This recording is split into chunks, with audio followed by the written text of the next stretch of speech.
In the beginning, God created the heavens and the earth.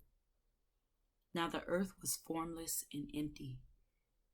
Darkness covered the surface of the watery depths, and the Spirit of God was hovering over the surface of the waters. Then God said, "Let there be light." And there was light. God saw that light was good, and God separated the light from the darkness. God called the light day, and the darkness he called night. There was an evening and there was a morning, one day.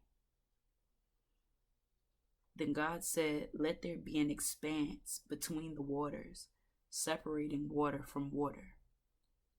So God made the expanse and separated the water under the expanse from the water above the expanse, and it was so. God called the expanse sky. Evening came and then morning, the second day.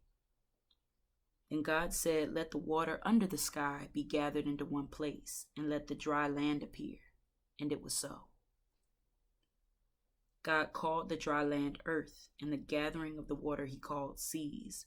And God saw that it was good. Then God said, "Let the earth produce vegetation, seed-bearing plants, and fruit trees on the earth, bearing fruit with seed in it according to their kinds." And it was so. The earth produced vegetation, seed-bearing plants according to their kinds, and trees bearing fruit with seed in it according to their kinds. And God saw that it was good. Evening came and then morning, the third day. Then God said, "Let there be lights in the expanse of the sky to separate the day from the night. They will serve as signs for seasons and for days and years. There will be lights in the expanse of the sky to provide light on the earth." And it was so. God made the two great lights, the greater light to rule over the day and the lesser light to rule over the night, as well as the stars. God placed them in the expanse of the sky to provide light on the earth, to rule the day and the night, and to separate light from darkness. And God saw that it was good. Evening came and then morning, the fourth day. Then God said, "Let the water swarm with living creatures, and let birds fly above the earth across the expanse of the sky."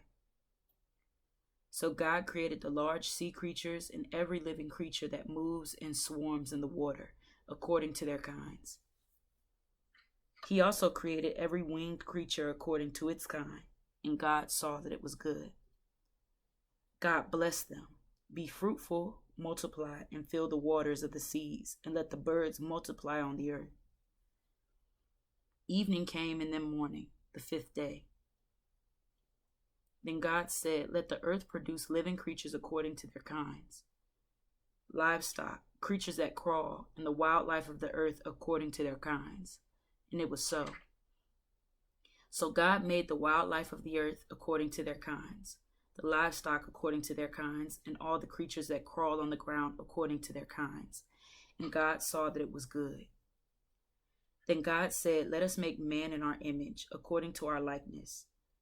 They will rule the fish of the sea, the birds of the sky, the livestock, the whole earth, and the creatures that crawl on the earth." So God created man in his own image. He created him in the image of God. He created them male and female. God blessed them, and God said to them, "Be fruitful, multiply, fill the earth, and subdue it. Rule the fish of the sea, the birds of the sky, and every creature that crawls on the earth." God also said, "Look, I have given you every seed-bearing plant on the surface of the entire earth, and every tree whose fruit contains seed. This will be food for you, for all the wildlife of the earth, for every bird of the sky, and for every creature that crawls on the earth. Everything having the breath of life in it, I have given every green plant for food." And it was so. God saw all that he had made, and it was very good indeed. Evening came and then morning, the sixth day.